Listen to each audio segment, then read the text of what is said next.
कब्ज़ क्यों होती है?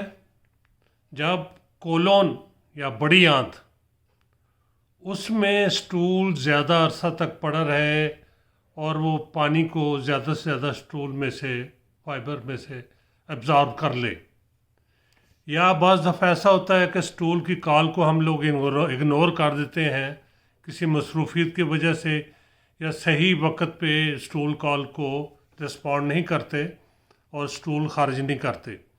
सो ज़्यादा अरसा तक स्टूल का कोलन में, बड़ी आंत में पड़ा रहना उसको खुश्क कर देता है, या फिर कोलोन के जो मसल्स हैं उनकी स्ट्रेंथ कमज़ोर होने की वजह से कोलोन जो है वो लेज़ी कोलोन की शक्ल इख्तियार कर ले।